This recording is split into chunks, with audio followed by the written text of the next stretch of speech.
Romanos 5, versos 20 e 21, leiamos juntos esse texto.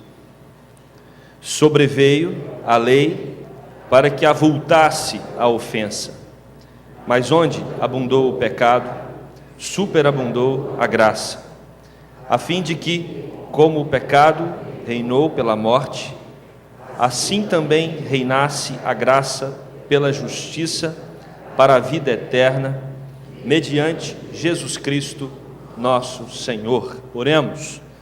Querido Deus, fale ao nosso coração, que a exposição da Tua Palavra possa ficar guardada na nossa alma, transformar o nosso comportamento e encher os nossos corações nesse momento. Essa é a nossa oração, no nome de Jesus. Amém. Queridos, não tem como nós entendermos completamente Deus. Uma tentativa humana é colocar Deus dentro da nossa mente, dentro do raciocínio. Isso é impossível, porque se Deus coubesse dentro do nosso raciocínio, Ele seria menor que nós, não é verdade? Se eu compreendesse tudo de Deus, eu seria maior que Ele. Então nós não conseguimos acessar todas as coisas de Deus, jamais. O reformador Martinho Lutero chama esse lado de Deus de o lado abscôndido, o lado secreto, o lado que nós não compreendemos. O que nós sabemos de Deus é aquilo que Ele revelou através da sua palavra. Não tem como termos mais informações do que aquela que está nas Sagradas Escrituras. Então a Bíblia é o livro que nos revela Deus, mas a Bíblia não nos revela a totalidade de Deus, revela apenas o que é suficiente para que creamos nele. Tá? A Bíblia é um livro que nos revela o suficiente para que creamos que Ele é o Senhor e Salvador. Outro ponto importante: você sabia que Deus não tem nome na Bíblia? A Bíblia não revela o nome de Deus. Nós colocamos um nome nele chamado Yahvé, que são algumas consoantes que não, somadas, essas consoantes no Antigo Testamento, elas não produzem nenhum som. Então, os teólogos colocaram algumas vogais e resultou no nome Yahvé. Por que Deus não tem nome? Porque você dá nome àquilo que você domina. Por exemplo, se você tem um animalzinho na sua casa, você dá nome para esse animal, porque você está sobre ele. Outro exemplo, os pais colocam um nome nos filhos, porque os pais têm domínio sobre os filhos, não é? Quem domina Deus? Ninguém. Por isso Deus não tem nome. Surge a pergunta: como conhecer a Deus? Nós conhecemos a Deus por alguns atributos que Deus tem, e é desta forma que nós nos aproximamos dele. Existem os atributos comunicáveis, que são aqueles que Deus tem e nós temos. Por exemplo, amor. Deus é amor, nós também sabemos amar, apesar de que o amor de Deus é infinito e perfeito. O nosso amor é finito e estragado pelo pecado, mas nós temos uma noção do que é amor. Porém, existem alguns atributos em Deus que nós não temos. Por exemplo, infinitude. Nós somos finitos, nós nascemos um dia e nós partiremos outro dia. Deus não. Deus é eterno, Deus sempre existiu, e nós tivemos uma data de nascimento. Quando nós olhamos para a palavra de Deus, nós aprendemos então que conhecemos a Deus por meio dos seus atributos, e um dos atributos que Deus tem é o atributo da graça. E sem dúvida nenhuma, irmãos, entender a graça de Deus é entender como Deus age na história e como Deus age para conosco. Por isso eu quero propor para pensarmos hoje pela manhã o seguinte tema: a sublime graça divina. Deus se revela a nós através da sua graça, mas para entendermos a graça, precisamos destacar 3 pontos que aparecem nesse texto. O primeiro ponto é o pecado. Não entenderemos a graça de Deus se não compreendermos o processo de entrada do pecado no mundo. Deus cria o homem.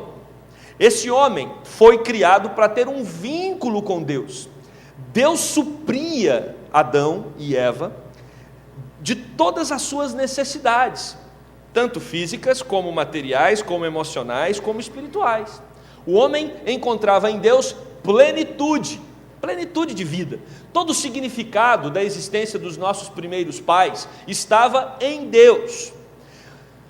Deus é tão amoroso que Ele cria um homem, e assim como Ele criou os anjos também, e Ele dá a esse homem, como deu aos anjos, a possibilidade de não amá-lo. Porque Deus quer um amor livre, voluntário. Ninguém é obrigado a amar a Deus. E às vezes, eu já fiz essa pergunta, né, várias vezes no passado: por que Deus colocou aquela árvore no jardim? Por que Deus colocou a possibilidade da queda? Para quê? Não seria muito melhor ou mais fácil não existir aquela árvore do conhecimento do bem e do mal? Nós seríamos pessoas perfeitas, amaríamos a Deus, não teria o problema da queda. Mas, meus amados, se Deus não coloca aquela árvore no jardim, nós não teríamos a opção de não amá-lo. E se nós não temos a opção de não amá-lo, nós somos obrigados a amá-lo. E não existe amor obrigado. Por isso Deus é um ser tão maravilhoso que quando Ele cria o homem, Ele fala: eu estou criando você para um relacionamento de amor e vida. Eu quero cuidar de você, eu vou te dar tudo o que você precisar. Eu vou te dar alegria, eu vou te dar paz, eu vou te dar suprimento. Você vai ser feliz e eu vou vir aqui no jardim todos os dias no final da tarde para a gente conversar, porque eu quero caminhar com você. Mas você é livre. Eu estou colocando essa árvore aqui para que o dia que você quiser romper com a nossa relação, come desse fruto, e eu vou entender que você não quer mais a amizade, não quer mais o meu amor, não quer mais a nossa relação, mas a partir daí, você vai ser marcado pela morte. E é interessante que morte ali no texto não é só morte física. Às vezes nós limitamos a morte de Gênesis, certamente morrerás se comerdes do fruto. Nós limitamos a essa morte física. Não, ali é uma morte que vai além da física, é uma morte espiritual, porque morte significa separação. Quando alguém parte, isso significa que o corpo fica e a alma agora separa do corpo. Quando Deus diz que o homem está morto por causa do seu pecado, isso significa que o homem rompeu com Deus, ele está separado de Deus, não há uma relação mais com Deus por causa do pecado. E, meus amados, nós conhecemos a história.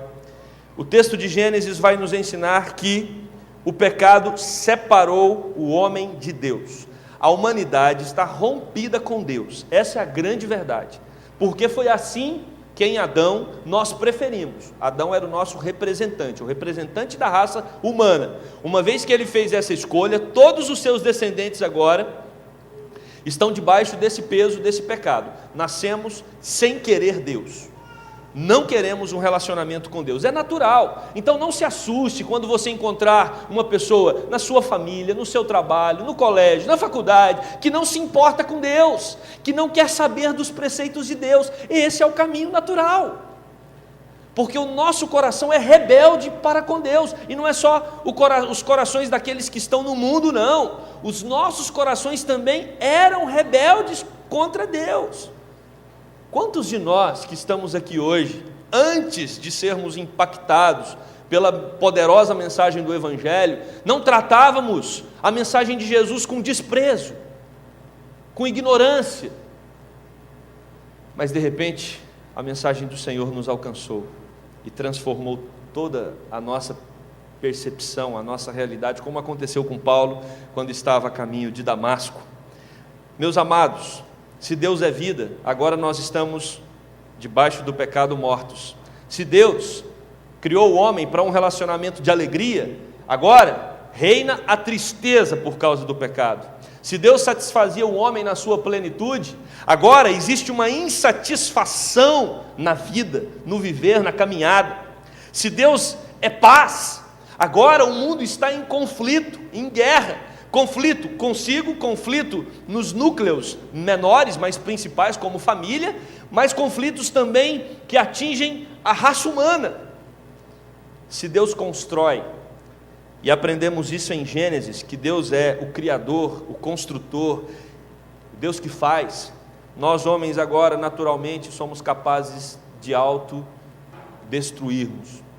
E não só de promovermos essa autodestruição, como destruir também a vida dos que estão ao nosso redor, destruir o meio ambiente. Existe uma tendência natural para a destruição entre nós. Se Deus é aquele que preenche completamente o indivíduo com um rompimento, agora existe uma busca porque tem uma cratera na alma humana, e as pessoas elas tentam saciar, elas tentam encher esse vazio, numa busca incessante por alguma coisa que não encontram. A situação do homem é de total calamidade, total calamidade. Por isso que esse é o primeiro ponto da teologia calvinista. O homem está totalmente perdido, não há esperança, não há alegria, não há satisfação. O destino do homem é a morte. E aí, quando nós olhamos para esse texto, nós aprendemos que, se por um lado entra o pecado no mundo, se o pecado entra por uma porta, Deus sai pela outra. Porque a Bíblia vai deixar claro que o nosso Deus é santo, santo, santo, não há pecado nele. Deus é perfeito, Deus é um ser de plena luz, e quando o pecado entra, Deus não fica mais ali. E o texto vai dizer em Gênesis que o homem, quando come do fruto juntamente com a mulher, ali entra a morte, ali entra o pecado. Deus chega para conversar com o homem, com a mulher, diz: onde é que vocês estão? E logo que eles começam a explicar o porquê daquilo, e um começa a colocar a culpa no outro. No fim, quem leva a culpa de tudo é a serpente. E nós aprendemos naquele texto que a partir desse momento existe uma sequência de maldições, e Deus então não dá as costas para o homem. Aprenda isso: Deus não dá as costas para a sua criatura, mas é a criatura que dá as costas para o seu Criador e rompe com ele. E não só rompe, como nasce no coração do homem um negócio chamado orgulho, prepotência e arrogância. Porque agora o homem acha que ele consegue caminhar sozinho. E o que nós percebemos, não só nas Sagradas Escrituras, como também nos livros de história, como também no que nós presenciamos na nossa geração, é que o homem não consegue caminhar sozinho e sem Deus. Vivemos um tempo de tensão, vivemos um tempo de tristeza, porque para todos os lados que nós olhamos, nós encontramos um pessimismo generalizado, que atinge a Europa, que atinge a Ásia, que atinge os países da América. Nós vivemos um tempo de angústia, gente. Natural. Está tudo certo. É isso mesmo. É isso mesmo para uma terra que deu as costas para Deus. É isso mesmo. Não se surpreenda. Jesus Cristo fala: não fique impressionado quando vierem as calamidades, porque esse é o processo natural. Precisamos entender isso para chegarmos na compreensão da graça. Na verdade, o que deveria ter acontecido lá em Gênesis era a extinção do homem. Deus falou: Adão, se você comer, certamente você vai morrer. Então o que deveria ter acontecido ali, segundo uma justiça implacável, elimina o homem, elimina a mulher, acaba com a raça humana, está tudo ok, e Deus consegue, e Deus continua vivendo feliz, porque Deus é feliz em si mesmo, gente. Deus é feliz em si mesmo, Deus é pleno, Ele é perfeito. Deus não precisa de ninguém, nenhuma força externa, de nenhum movimento de outro, para Deus encontrar alegria. Ele é pleno nele mesmo. Talvez você pense: mas esse Deus é muito cheio de si. Ele é só Ele mesmo, porque a partir dele todas as coisas vieram. Ele é o Todo-Poderoso mesmo, Ele é o Criador dos céus e da terra. Antes de tudo, Ele já existia, mas Ele cria um homem, Ele cria uma mulher, e Ele os convida para um relacionamento de pai e filho, e esse homem dá as costas para esse Deus poderoso. E aí a gente começa a entender o que é graça. A graça, ela faz sentido a partir de agora, porque eu e você estamos igualmente condenados à morte eterna. Eu e você igualmente não merecíamos estar aqui vivos hoje. Então você começa a entender a graça a partir do que você merece. O que você merece? A morte. O que você merece? O pior de tudo. Ok, se eu mereço o pior de tudo e não tenho o pior de tudo, tudo de bom que acontece comigo então é manifestação da graça de Deus. Tudo o que acontece de bom com você é manifestação da graça de Deus. Quer um exemplo? Quando um avião cai, é o processo natural. Quantos aviões estão nesse momento no ar, funcionando, voando tranquilamente, cruzando os céus do mundo inteiro? Isso é graça. Quando nós adquirimos uma enfermidade, é o processo natural. Quando nós estamos com saúde, é graça. Tudo de bom que nos acontece é manifestação da graça de Deus.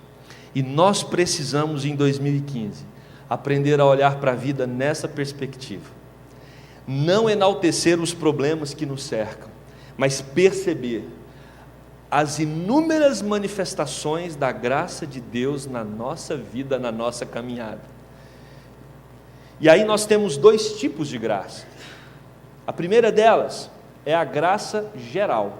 O que é a graça geral? Graça geral é a manifestação do cuidado de Deus para com todos os homens, independente da fé. Pode ser budista, pode ser muçulmano, pode ser cristão, pode ser judeu, independente da fé. Deus derrama a sua graça sobre a humanidade. Irmãos, é uma conta simples. Se todos mereciam a morte, o fato de estarem vivos já é manifestação da graça de Deus. Quando nós olhamos Jesus Cristo falando que o sol nasce para justos e injustos, manifestação da graça de Deus. Por exemplo, existem famílias que não são cristãs, mas que conseguem viver em harmonia, manifestação da graça de Deus. Existem pessoas educadas, bem-sucedidas, honestas, mas que não têm a fé cristã, manifestação da graça de Deus. Então tudo que dá certo em qualquer família, na vida de qualquer pessoa, em qualquer sociedade, isso é manifestação da graça de Deus. E aí eu me lembro, talvez vocês já ouviram falar da história quando as Torres Gêmeas foram atingidas e surgiu nos Estados Unidos um grande questionamento. Nós somos um país que se volta para Deus, aonde estava Deus quando isso aconteceu? Por que Deus permite uma tragédia desse tamanho? E a filha do Dr. Billy Graham respondeu: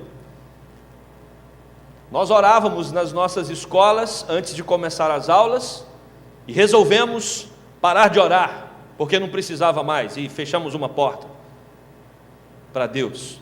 Nós agradecíamos as nossas refeições diariamente e entendemos que as nossas refeições não eram mais advindas do cuidado de Deus, mas sim do nosso trabalho, e paramos de orar, fechamos outra porta para Deus. E nós fomos fechando as portas para Deus, e agora nós perguntamos aonde é que Deus estava?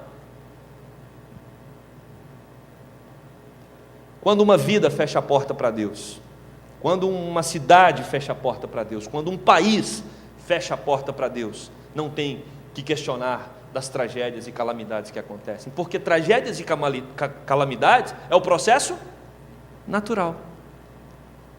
Se nós não temos tragédias, se nós não temos calamidades, se Deus tem nos protegido de violências, isso é graça de Deus, porque tudo isso é o processo natural. A graça geral, ela acontece na vida de todas as pessoas, todos são afetados pela graça geral de Deus. Aqueles que saem para trabalhar na segunda-feira, têm certeza de que vai ter o seu pão suprido, têm certeza de que vai ter o seu trabalho, conseguem se manter, conseguem manter a família, aqueles que têm saúde, tudo isso, gente, é cuidado de Deus, porque se nós merecemos a morte, tudo o que nos leva à vida vem do trono de Deus. Toda tragédia, pessoal ou coletiva, ela decorre do rompimento do homem com Deus. Mas tudo que é belo, tudo que é possível, tudo que é suportável, é consequência da graça divina. Você tem razões para sorrir, e todas as razões que você tem para se alegrar, elas decorrem da graça de Deus. Sendo assim, os percalços do caminho, pelos quais nós lamentamos tanto, são consequências naturais do rompimento.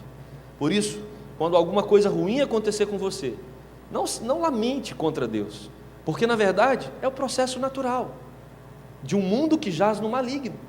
Como o próprio Paulo escreve aos Romanos, capítulo 8, num mundo que está mergulhado na maldição, num mundo que simplesmente ignora Deus. Todas as calamidades e tragédias, elas fazem parte de um percurso natural, mas toda bondade, todo cuidado, toda alegria, todo sustento que você recebe, vem das mãos de Deus. E meus amados, para aqueles que moram no Rio de Janeiro, não é difícil você detectar e identificar a graça de Deus na natureza, a graça de Deus em toda a beleza da cidade, a graça de Deus manifestada na nossa sociedade, mesmo com tantos pontos negativos que fazem parte do caminho natural. Se o pecado entrou no mundo e no homem, a justiça exigiria que esse homem fosse extinto. E se esse homem não foi extinto, é porque Deus manifestou sobre ele a sua bondade. E aí você talvez pergunta: bom, o que é o inferno então? E o que tem a ver o inferno com isso? O inferno nada mais é do que o ambiente separado, aonde a graça de Deus estará ausente. Inferno é um ambiente onde a graça de Deus estará ausente. Ali sim, o juízo de Deus será implacável, sem o filtro da graça. Na terra hoje, manifesta-se o juízo de Deus? Manifesta. Mas o juízo de Deus aqui é filtrado pela graça. O inferno não vai ter esse filtro. Então, por que teria que dar certo? Não teria que dar certo. Catástrofes, enfermidades, desordens climáticas, guerras, vícios, crises, resultam da natureza que se rebelou contra Deus. Saúde, ordem climática, paz, harmonia e todo o bem-estar que nós vivemos revelam a graça de Deus aos homens. Essa é a graça geral, que atinge a todos.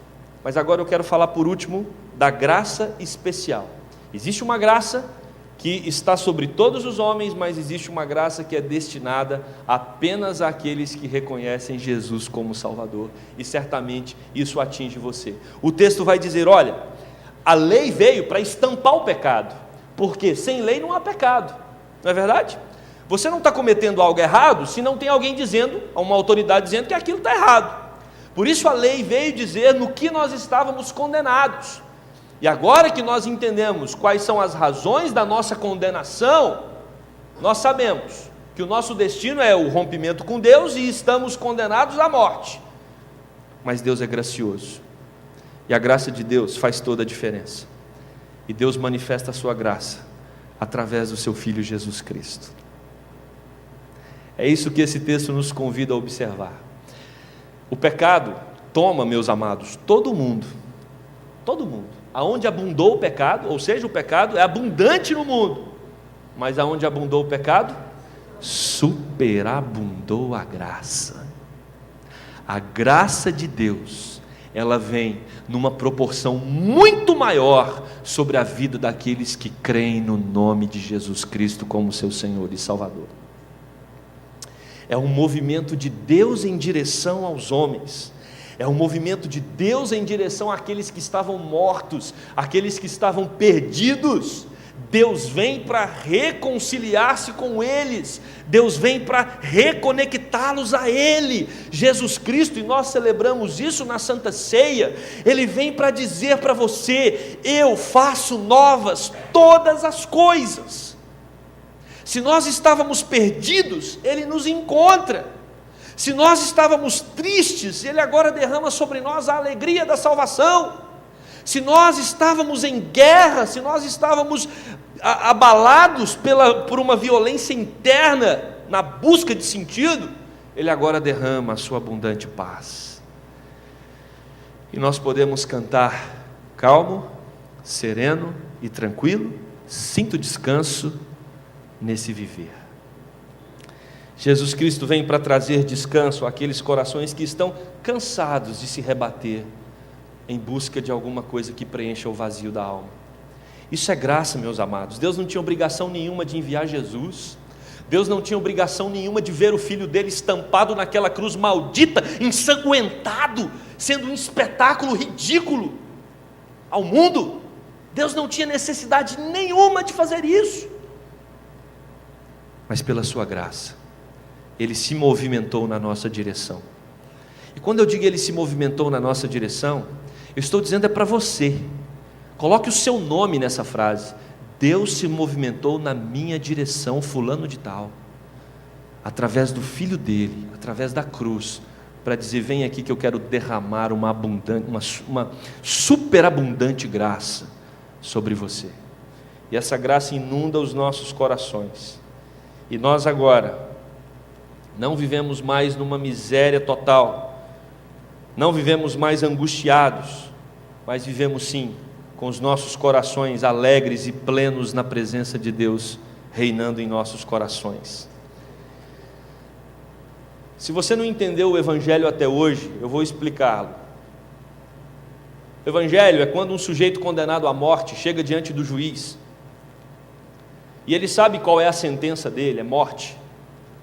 Mas o juiz diz: olha, eu vou fazer diferente com você. Em vez de sentenciá-lo à morte, eu tenho um filho, e eu vou entregar esse único filho, para que morra no seu lugar, e por causa da morte do meu filho, você vai continuar vivo. Eu pergunto: vocês já ouviram de algum juiz que teve coragem de fazer uma coisa dessa? Deus teve, e fez por você. Deus é o juiz reto. Alguém tinha que pagar pelo pecado, alguém tinha que pagar pela desobediência de Adão. Deus quis salvar o seu povo, então alguém precisava levar sobre os seus ombros a condenação que estava direcionada à vida do povo de Deus. E quem leva essa condenação sobre os seus ombros é o único Filho de Deus, para que eu e você pudéssemos estar aqui hoje celebrando a vitória da vida sobre a morte, para que eu e você estivéssemos orando com uma família aqui hoje, que tem certeza que vai encontrar com seu ente querido na eternidade. E eu e você também temos essa certeza, que viveremos com Cristo para todo sempre, porque Cristo entrou na nossa história, Cristo veio ao mundo e pagou a nossa conta.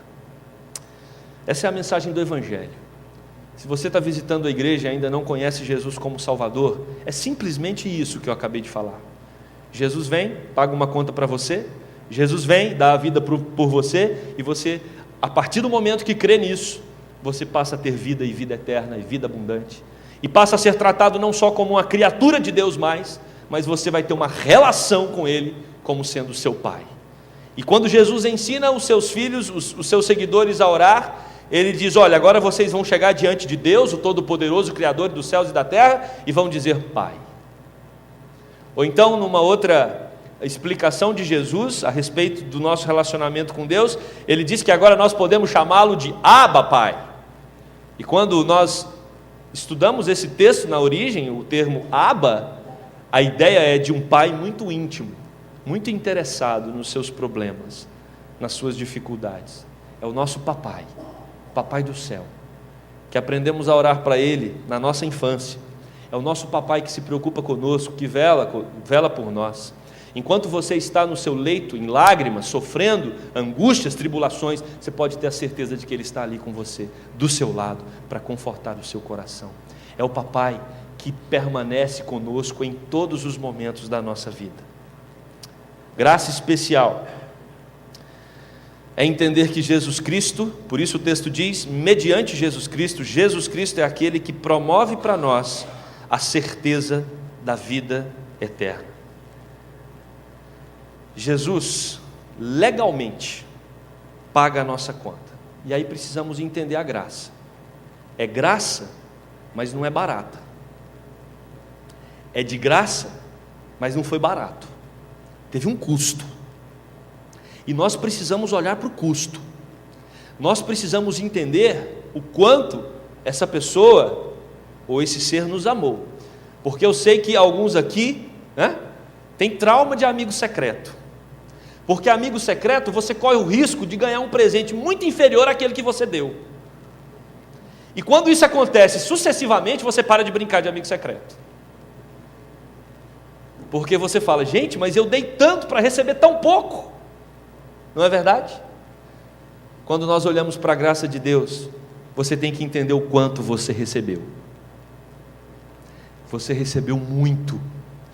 Você recebeu tanto que nada que você fizer nessa terra é suficiente para compensar aquilo que você recebeu. Nada que você fizer, você pode trabalhar na igreja dia e noite, você pode ser um pregador do evangelho que espalha as boas novas para todo lugar, você não faz isso para compensar o que você recebeu, porque nada paga o que você recebeu. A graça de Deus inundou os nossos corações e não tem como você retribuir isso com nada que você faça.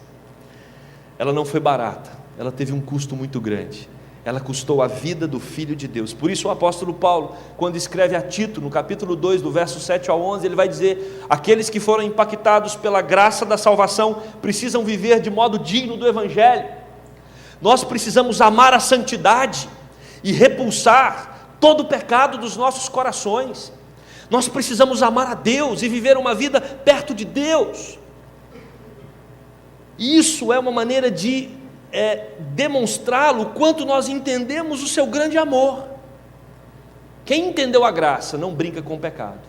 Quem entendeu a graça ama uma vida de santificação, porque entendeu o preço que foi pago. Quando nós exercitamos a doutrina da graça, nós enxergamos a graça de Deus também nas adversidades. Esse é um desafio somente para aqueles que receberam a graça especial.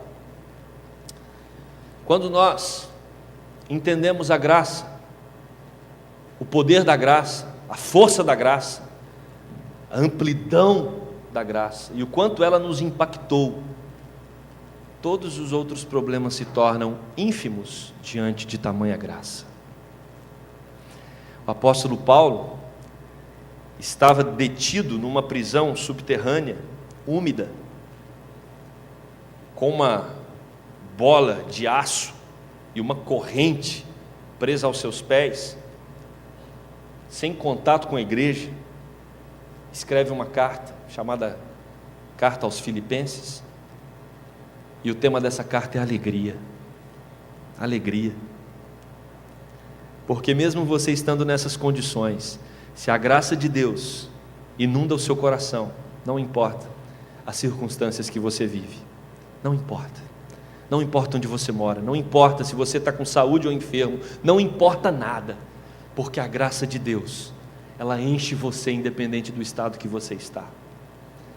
Por isso que o apóstolo Paulo, quando ele escreve sobre o espinho na carne, ele diz: foi-me posto um espinho na carne, eu não entendi o propósito, mas depois de orar, eu entendi que Deus não queria que eu me ensoberbecesse por causa das grandezas do mistério de Deus, e eu entendi uma coisa a mais: a tua graça me basta. Quando Paulo diz a tua graça me basta, ele está dizendo: eu não preciso de mais nada, eu não preciso de dinheiro, eu não preciso de saúde, eu não preciso de liberdade, eu não preciso de mais nada. A tua graça me basta, porque o poder se aperfeiçoa na fraqueza. Quando eu sou fraco, então é que eu sou forte. Quando nós entendemos a graça de Deus, nós também entendemos que as adversidades elas vêm para que nós consigamos enxergar melhor o que é graça. Porque é muito fácil dizer que Deus é gracioso quando tudo está dando certo. É muito fácil dizer que Deus é bondoso quando tudo converge a nosso favor. Mas quando as tempestades vêm, quando as tribulações aparecem, é a oportunidade que nós temos de experimentar só a graça de Deus. É claro que nós não vamos orar pedindo problemas, mas se eles vierem, se apegue à teologia da graça. O que nós merecíamos? A morte. Se nós não estamos mortos, muito pelo contrário, temos vida e vida em abundância, nem a morte pode nos deter, porque somos o povo da esperança e da vida eterna. Então nosso coração precisa se encher de alegria. Eu quero concluir esse sermão convidando você a fazer algumas reflexões, e a primeira delas: Blaise Pascal, grande físico, renomado matemático, disse o seguinte: o perigoso é conhecer a Deus sem conhecer a própria miséria, e também é conhecer a própria miséria sem conhecer a Deus. Você não pode identificar a sua miséria e só identificar a sua miséria. Você vai viver uma angústia profunda e provavelmente cair numa depressão. Mas nós precisamos enxergar a nossa miséria e depois olharmos para Deus e vermos o seu grande amor por pessoas tão miseráveis. Isso vai nos levar a compreender a graça dele. Perdidos, agora achados. Mortos, agora vivos, por meio de Jesus Cristo, o nosso Senhor e o nosso Salvador. Olhe para a sua miséria, mas olhe para Deus e olhe para o quanto Ele te amou. Olhe para Deus e reconheça também o quanto você é miserável. E entenda que só a graça dEle para nos manter vivos, só a graça dEle para nos manter cheios de esperanças nesse ano que se inicia, só a graça dEle para alegrar os nossos corações. Você vai voltar para casa, ou não. Talvez você almoce aqui no .com, talvez você almoce no shopping, mas eu sei que todos que estão aqui sabem que tem um prato de comida esperando. É graça de Deus. Você tem casa para voltar. Muitos vão de táxi, vai dar um endereço para o motorista. O endereço aonde você está, a casa, é graça de Deus. Amanhã é dia de trabalho, é graça de Deus. Olhe para o ano de 2015 nessa perspectiva, é graça de Deus. E aprenda a agradecê-lo por tantas coisas que Ele tem derramado sobre a sua vida, principalmente a salvação em Cristo Jesus. Que Deus nos abençoe e um feliz 2015. Vamos orar. Querido Deus, a Tua graça se manifesta na nossa vida de várias formas. Quando nós identificamos o quão perdidos estávamos, quando nós identificamos o pecado que inunda os nossos corações, e ao olharmos para a cruz, enxergamos ali Jesus morrendo por nós. Somente o Teu amor, somente a Tua graça é capaz de movimentar o Teu Filho na nossa direção, para pagar uma conta que não era dele, para entregar a vida àqueles que estavam mortos nos seus delitos e pecados. Oh Deus, nós Te agradecemos, Te louvamos e Te bendizemos por tamanha graça. Nós merecíamos a morte, Deus, mas o Senhor, ao contrário, nos deu vida e vida em abundância. Nos ajude, Deus, a encarar o ano que está começando nessa perspectiva.